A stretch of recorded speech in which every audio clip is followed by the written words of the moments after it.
This season of Truly Independent is supported by the Help Them See Foundation. Help Them See is a nonprofit dedicated to supporting feature films that inspire faith, hope, and connection. By partnering with filmmakers, the Help Them See Foundation brings meaningful stories to life and shares them with audiences worldwide, making a lasting cultural impact through the power of cinema. Learn more and discover how you can be part of the movement by visiting helpthemseefoundation.org.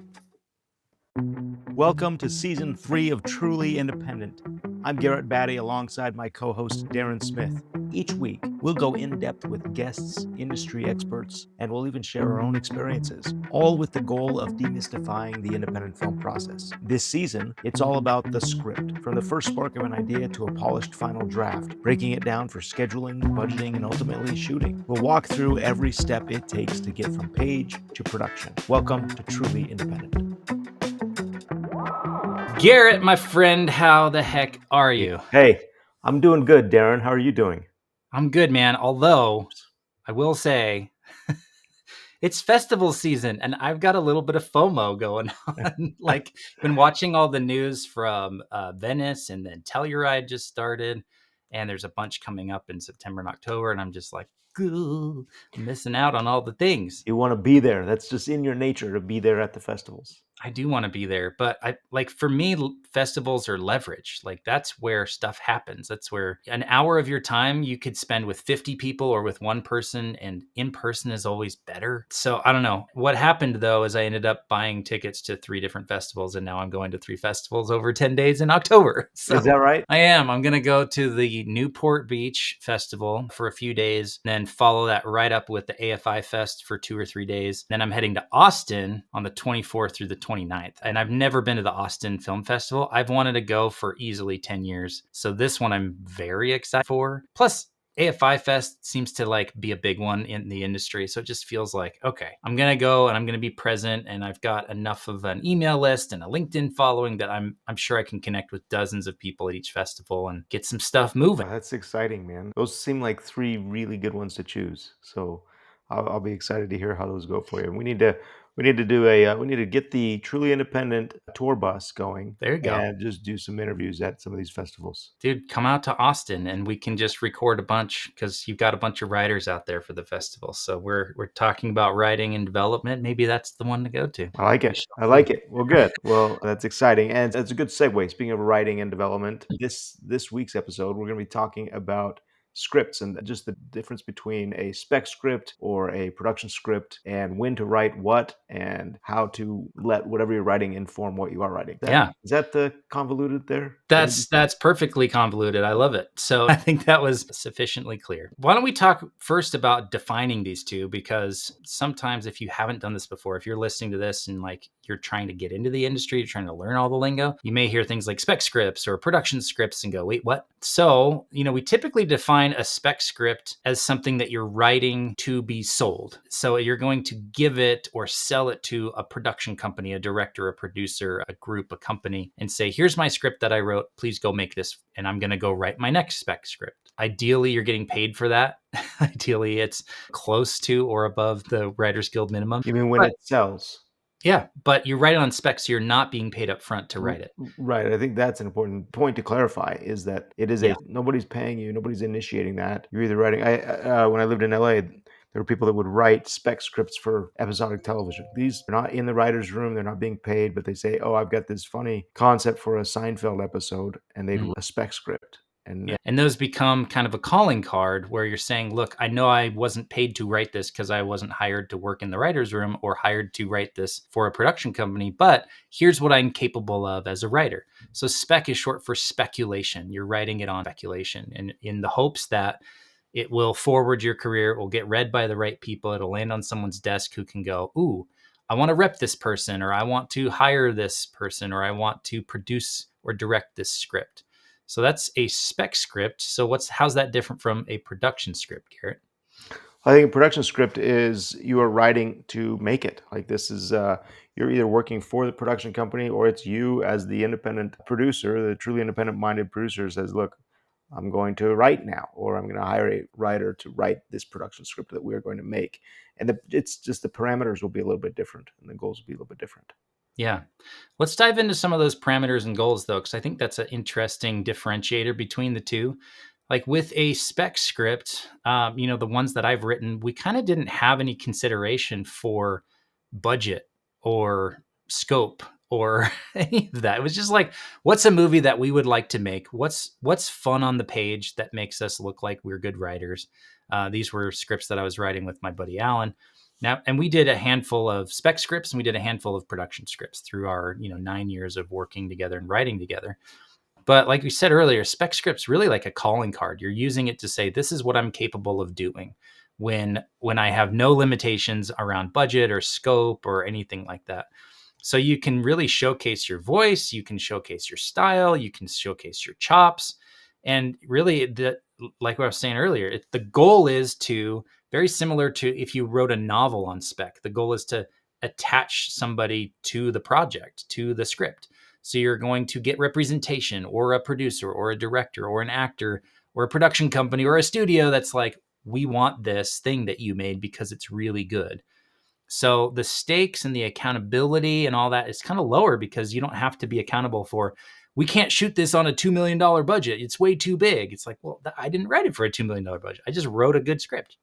So Yes. on the spec script side, it's really kind of like no holds barred. You just You go take write the thing you want to write. Right, you're taking those kind of those creative handcuffs off and just saying, Yeah. I am going to write what's in my brain. I think if it's an existing IP, you might say, hey, I'm writing a spec script for this show that everybody knows, and I want to showcase my witty dialogue or my ability to, put these characters that everybody loves in unique circumstances or situations that would be interesting. And so, yeah, when I've seen spec scripts, somebody's portfolio that has different spec scripts in it, you go, okay, I'm not looking for they're not writing to showcase, I guess, the worlds that they can create in some instances, Darren, and I guess they both, you could have different specs for different reasons, Yeah. but oftentimes you're saying, look, I want to just write to say, here's the creative ideas that I'm doing with an existing IP. um, and those are fun to read. I mean, it's almost a fan fiction type thing, but a spec script. And so you're obviously not taking a lot of time writing this mise en scène, writing this creative world building type uh, extras, but you're just writing, I guess, what people are already familiar with, but sharing your own take on that. So I guess that's one element of the spec script, and then the other one is that you're describing, or that people do is, hey, I just want to now. There is no responsibility toward budget or execution of how we're going to do this. I just want to write and showcase, um, whatever creative freedoms I want to have. Yeah.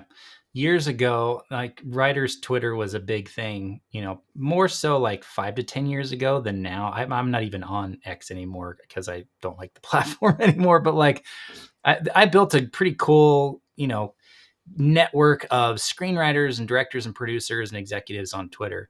I've just found them all on LinkedIn, and now we're hanging out over there. But there were, I mean, once a year, twice a year, maybe there was a spec that would go around town, right? Someone would write this crazy idea, clowns in space or a noir with robots, detectives. And you're just like, what is this? And like, they would just make it freely available, which was really smart because if they're not currently trying to like get it made, they're trying to get it sold. The more people that they can put it in front of, the higher their chances that one of those people want to actually have a conversation around, let's talk about this thing. And maybe it's not to make this thing, but let's hire you for this writing assignment, or let's see what else you got in your drawers at your desk to see what else might be producible. And I just remember reading those and going, this is insane. There's no way this would ever be produced. There's no way that but it's such a good writing sample that it makes you want to work with that writer because it Yeah. resonates so much. And that to me is like the biggest thing. If you can get a script, a spec script that resonates with the intended audience, that's the thing that can, I shouldn't say will, but can open doors for you in the industry. And then it becomes a function of, well, can you get it to more and more and more people every day? Same reason, like same way you write a book and you want a lot of people to read it. It's like, okay, write the spec script and get a lot of people to read it. And so that's a great way to kind of break into the industry but it's also kind of abdicating the responsibility of moving the project forward to everybody else except you, which Right. I don't love. If it's yeah, if the question is how do I get my script sold, write a spec script. If it's how do I get my script made, write a production script. Yeah. And that's kind of what it is. The spec is potentially a very very long shot financially, but if and when it does sell, it's a win for your career. It's significant. Yeah. I will say we should qualify a little bit around if you're solely want to be a writer, it might be a little bit that you're leaning towards spec scripts early on in the process. Because if you're going to be a writer, how do you get your reps in? You just write every day and you write script after script after script. And yes, you do the work of putting it out there and getting it read and getting it seen and getting it onto people's desks. But the work that you're doing every day is writing and getting better and honing your craft. But if you're a director, if you're a writer director, if you're a writer producer, a writer actor, then it behooves you to get that project moving forward so that it can get made, because that's where it really can become a calling card for you as a director, as an actor. And so you really probably are shifting more towards production scripts, even if it's your first one, because it not only has to be a calling card, but it has to be seen, it has to be made in order for it to work. I think I realized that very very early on when I would write. I would spend a lot of time writing these ideas. Hey, here's this amazing, obviously in my mind, an amazing idea, and that I fall in love with, and I get so excited, and then I realize I've written a film that is unmakeable for a first-time filmmaker, Mm. and you just go, oh, well, I don't want to write this as a spec. I don't want to sell my script at this point. That'd be optimistic. Obviously, it's not going to sell. So my mindset had to shift and say, if I want to make films, I need to write a production script, something that is within budget or have the resources or schedule that I have access to. Yeah. So the production script is almost like a weirdly formatted business plan where you've got bolded scene headings and, all this different weird formatting, but it has to hold up not only creatively, but it has to hold up financially and it has to hold up logistically and strategically. Like you have to be able to make this. So it has to be feasible and marketable and aligned with the types of movies you want to be known for and associated with. So, you wanting to go in and break into the faith-based film market, if you came out the first gate with a low budget horror, that's not going to get you any closer to faith-based writer, director, producer. It might actually take you away from that goal if it's, on the opposite end of the spectrum of the types of films you want to make. So it really has to be strategic from the get-go. You're saying, I'm going to use this production script as a vehicle to get me these things that I ultimately want in my career. One thing you're also anticipating is going to be the needs of cast and crew and investors in your Mm-hmm. production script, and it's a fun extra. I mean, for me, once you define the box, once you define the parameters of the world that you have to be in, then that is a fun exercise to say what story or what can I do creatively within this box. In my first theatrical film, I realized I had very little money, very little access to resources, and so the film I wrote was uh, about two missionaries that are kidnapped, and so it's essentially what is it called, a chamber piece, where Mm. you've got a very very small cast in a one or two tight spaces, and you can make a film interesting within that world. But that unlocking that and realizing, hey, these are the limits, these are my parameters. Therefore, now I'm going to be able to explore just that world and maximize that world. And it was a neat exercise to write that as a production script. Yeah. And it really does tend to, you can see a lot of common things that happen when you go from a spec to a production script. It's like the whole scope just kind of shrinks down. Like your locations, we got 2 instead of 20. And cast, we've got 2 instead of 20. And we've got, budget, we've got 200 instead of 20 million or whatever. So like the scope changes a ton, but you can still tell a story in that genre for that audience that can resonate. And so that's the thing to focus on as you're making that shift. And I think there is kind of a mindset shift. You're going from I'm an artist, I'm a writer, I want to be known for my writing and what I can do on the page. Well, then yeah, do the spec script and blow it open. But you almost have to shift to being like an architect as a writer on the production script, where you're saying, I know what the final building looks like, so I'm going to design the blueprint now that can ultimately become that thing. So you're saying, I'm going to write the script that can become the movie because I know the people, or I know that within a couple $100,000 or a $1 or $2 million budget, this is possible. And it's not going to require the backing of a studio and the budget of a studio and the A-list actors in order to make this work. And I should say there, if you don't know, talk to a producer. Like, that's what producers are for. They can help you with budget. They can help you with scope. They can help you with how does this building get made? How does this movie get made from this script? So even if you've written your first draft and it's a spec script, but you actually are going, oh, you know what? I think I want to make this one or get this one made. Talk to a producer in that genre and say, look, I wrote a script on spec. I want to do something that can be made for maybe $1 million. Can you help me figure this out? And producers love solving problems. So when you give them a problem like that, they're like, "Ooh, yeah, that's what I like to do. And send me the script." Daren, I don't know if this is a pet peeve of mine or if it's a common practice, or maybe I just need to get over it.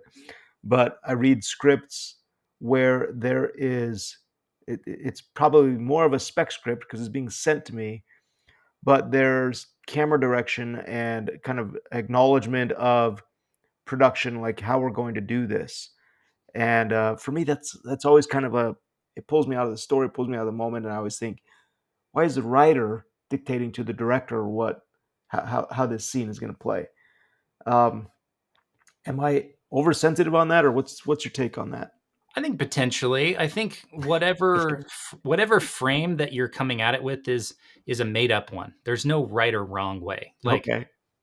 you see this all the time with screenplays, and so many gurus online will talk about if your screenplay isn't formatted properly, there's no chance. And then you go, well, here's 100 scripts that were formatted improperly that got made by studios. So like, it just doesn't hold up. And so, you look at James Cameron's scripts, and there's camera direction all over the place, but he's also the writer director. Well, So yeah, he's writing as a producer to right. produce. He's So, writing it in there to say, I know what this shot is and I want to remember it. So here's what I would say to kind of flirt the line and not make you feel bad about your stance. It's like, if it's a pure spec script, you're a writer and you've written a spec and you want it to be produced, directed by other people, leave the camera direction out because that's outside of your scope.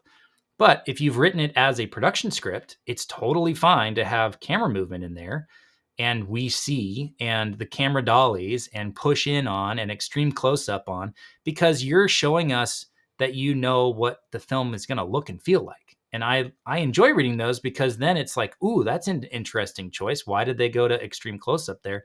Now, if it dominates the page, if it's every other line is camera movement, yeah, it's too much. yeah. Like, you can do it once a scene, once a page. I don't know what the right number is, but it shouldn't be what the script is for. That's for your shot list when you're the director and you've gotten the script past the point where it is now into production. Now you can start shot listing the movie and go, okay, this shot is this and this shot is this. Then that's fine. So do it sparingly in a production script. I wouldn't use it at all in a spec script. Here's where it pulls me out, and I think I agree with you. I think that's a wise uh, rebuttal on that. Um, Whereas if this is again inherent to the story, if this has to be a unique aspect of the story, then yeah, put it in there. Whether it's production or spec, put it in there. But like you say, use it sparingly, and also be very selective in your words, because the minute you say we see the drone come down, you think, no, we don't. We don't ever see the drone.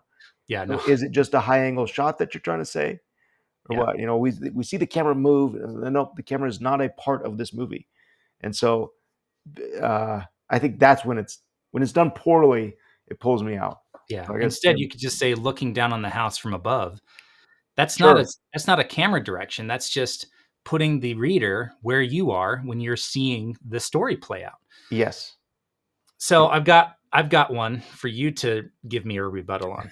Um, I have in the last probably 5 years that I've been really like producing movies and TV at I would say a decently high level for independent filmmaker. I have been telling writers to not write spec scripts, with the caveat of if you're starting out, yeah, you should write 5 scripts, like, and whether or not they get made, whatever, like you need to get your reps in and you need to make 5 of them, soup to nuts, write 500 pages worth of good script. And at that point, you're probably ready to like go and write stuff for people for a living. So with that caveat, I've been telling screenwriters that are established, stop writing specs and instead write treatments and have them be 10 to 15 pages, narrative, like write it like a novel. You can throw in a little bit of dialogue here and there, but ultimately, I just want the story. I want to know, can you tell a compelling story that I haven't seen before with compelling characters and resonance emotionally, or emotional resonance, I should say. That's grammatically correct. Grammarly would tell me that, like, flip those words around. Anyway, Yeah. so the reason for that is twofold. One, producers are short on time. And I would much rather be given a stack of 5 treatments to read, because I can do that in an hour, than 5 scripts to read over the weekend, which I probably will get to one because I have a life and I have 3 boys and we're active. Like, we went mountain biking yesterday for Labor Day. I didn't read scripts yesterday, but Yeah. if you send me a treatment, I can read it in 15 minutes and it's part of my workday, So A, it's easier to read. B, it's actually an easier format to show that you know how to tell a good story. I think as soon as you put on the layer of screenplay, all of a sudden story can get lost in formatting, in structure, in page count, in spacing, in whatever. And you go, oh, well, I need to make sure this word doesn't wrap around to the next page, so I'm going to change it. It's like, well, does that serve the story? So um, I've been promoting this for like 5 years of like, just put treatments out in the world. You could write 10 of those a year compared to 1 or 2 good screenplays a year. And your chances of getting one of those moving forward with an investor who doesn't know how to read screenplays, or a director or a producer or collaborators of any kind, I think your chances go way up with treatments compared to spec scripts. And then you are being hired to write the production script instead of trying to sell a spec. So there's my spicy hot take. What do you think about that one? I think you're right on. I think your point about producers not having a lot of time, I think that that's universal, and I would say writers don't have a lot of time either. And yes, so crank out your treatments, get the ideas out there. Um, I learned that lesson again the hard way of, hey, I've been writing. You write several scripts, and spend so much time developing these scripts and getting them all perfect, and you get 120 pages or 90 pages or whatever it is, and you realize, you know what, I could have just written the 15-page treatment or 10-page treatment and shown that to the investor a lot easier than the script. And Yeah. so, yeah, I agree with you. Yay. That's awesome. The other thing I would say too is if you want to be a pure writer, like, write short stories, like turn those treatments into novellas or short stories. And those can be, 10, 12, 15,000 words. And it's kind of like just an expanded treatment that's got more structure to it, like chapters and sections and parts and beginning, middle, end and stuff. But like, we've seen a lot of short stories get made, like, shoot, why I'm blanking on the one that she was in, Ted Arrival. That's the movie that was based on a short story. And I'm so trying to there's, figure out where you were. I'm trying to figure out your logic I line there. know She that was was all over in the place. Ted. Amy Adams was the she was in. I couldn't think of her name, so I kept going. Amy Adams was the she was in, and Ted is the guy who wrote the short story. Ted Chiang, Chiang, Ted Chiang. It was a short story called "Story of Your Life," Oh, and it nice. was adapted into the film by the French director that I Denis also can't. Denis Villeneuve. Denis Villeneuve. There's a Okay, so there we go. I should not name drop ever because I'm bad at it. So, you can turn short stories into movies. I heard early on in my kind of film career that it's easier to turn short stories into movies and books into TV shows just because there's so Oh, much depth it's in a interesting. story. And so I'm curious to see, I think the way it'll play out most prominently over the next few years is the Harry Potter series, because you got the biggest series of all time kind of thing. And first they turned it into movies, and a lot of people were upset that like that's not what happened in the books, and what happened to this character or this whole storyline. It's like we didn't have time for it. We only had 2.5 hours for a 700-page book. It's like, oh no. But then you look at Game of Thrones and they do an entire series for one book, and you're like, oh yeah, that plays out really nicely. So Amazon Warner's is doing the Harry Potter series, and my guess is they're going to do basically one book per season, and it's probably going to be really good because they're putting a lot of money into it. But all the fans are going to be like, oh, finally, like my favorite character or my favorite storyline that was left out of the movies they have time to do all that stuff. So curious to see how that plays out. Somebody just reached out. This book, they heard this project that I'm making on the Winston story, the dog Yeah. story, and suggested that it be a series rather Mm, than. He's like, I've got a whole book. I don't think that it's ready for that, but yeah. yes, I agree that that those books would be great. Would benefit from a series. Put a lot more Yeah. details in it. Okay, so key differences then. We got spec is imagination first, and production is logistics first, right? Spec Mhm. is showcase your voice. Production is execute your vision. Spec would be writing for readers, and production is writing for cast and crew, Mm, I like that one. right? And then finally, spec is potentially lottery ticket. Production is kind of that guaranteed heavy lifting. Yeah. I would also add one more to that, which is where's the leverage in both of these? So with the spec, your leverage really lies in the originality, the craft, the story that you're able to tell because you don't have any constraints there. It's really meant to stand out on a desk, and that's where the leverage will happen. But with the production script, the leverage comes from like how it integrates all of those the blueprint aspects, but also like your leverage is getting talent attached, getting tax incentives, getting distribution potential because like it's moving forward. It's a thing that's going to be made, and that momentum can help enroll people, like bring people on. I've talked about almost on every set that I've been on. I do a little speech at the beginning where I'm grateful that everybody showed up on day one, and it's always like a magical thing to me that like people decided to show up at 6 a.m. in the mountains of Utah, like they could be doing anything in their life, and they came here. And I always talk about how the screenplay is an invitation to collaborate.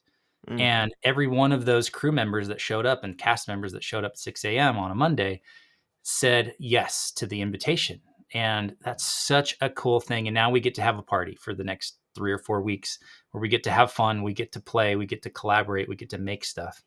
And so the script in that in a production sense, the leverage isn't just the story, it's the strategy behind it. It's like, who can we get for this script? Where can we shoot this? Who's going to align with this and resonate it with us and help it get made? So I think there's a lot of leverage on both sides, and it really is a matter of, for you as the person writing the script, where do you want to exert that leverage?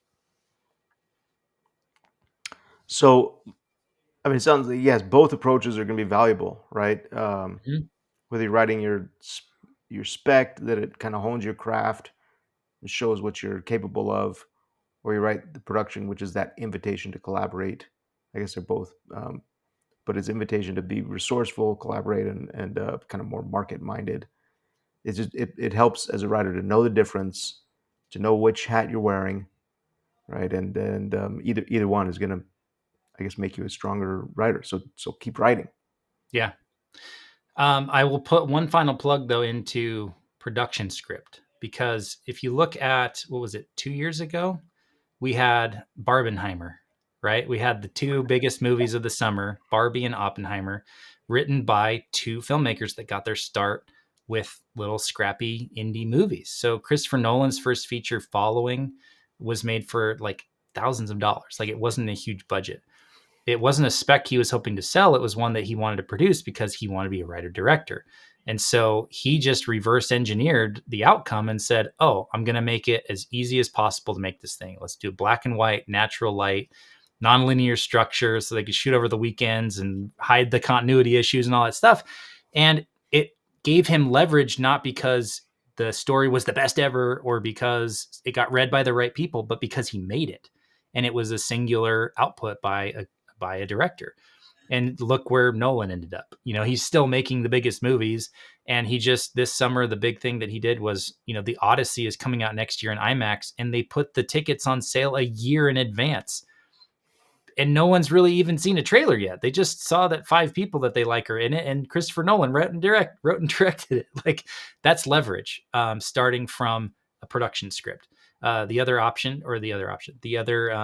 person there in that Barbenheimer combo is Greta Gerwig. And she started more as an actor and was like collaborating with a lot of people on other movies. And by the point that she did Lady Bird, which was, I think, 2017, she'd already been like pretty well known. She was already like an actress that people liked. But this was her first script that she wrote with the full intent of directing it herself. And so, again, didn't shop it around to sell it. She just like went and did it. And so that's what then positioned her later. She got the leverage to do movies like Little Women and Barbie and whatever she's doing next, which I'm sure is going to be huge. Chronicles of Narnia. Yeah. It's the Netflix series. It's a little story that Netflix has agreed to put them in theaters because of her. Oh my gosh. Yeah. So she's got the leverage. I mean, we saw it play out with Barbie. Her and Margot Robbie exerted a lot of leverage around that story, but now she's exerting it with Netflix, the biggest streamer with 300 million subscribers, to say, no, if you want me and my story and my talent, I'm going to use the leverage that I have to say, this is what I want. And this is what this script is. And this is what is going to happen. Like, but they both started with indie production scripts that they got made. And then that turned into leverage and more leverage and more leverage and more leverage. So that's my final thought on the spec versus production. I personally think you're going to have more leverage if you go the production script route. Definitely, if leverage is what you want, then yes, I would agree. And Daren, hearing you talk about this has me motivated. I'm dealing with third act issues right now in Where the Dog Heals, and so I got to figure those out. I've been up. I've got a couple of weeks of late nights behind me, and I think I have one more week of late nights to figure out this third act thing. But I'm excited. It is definitely a production script. We're going to make this movie, and we've got some people that are ready to make it with us. Awesome. Well, and I don't know if I've mentioned before, but really the subtext of this podcast is me being able to just help you every single week and go, like, let's get the next one. Let's help you get through it. So what should we talk about today?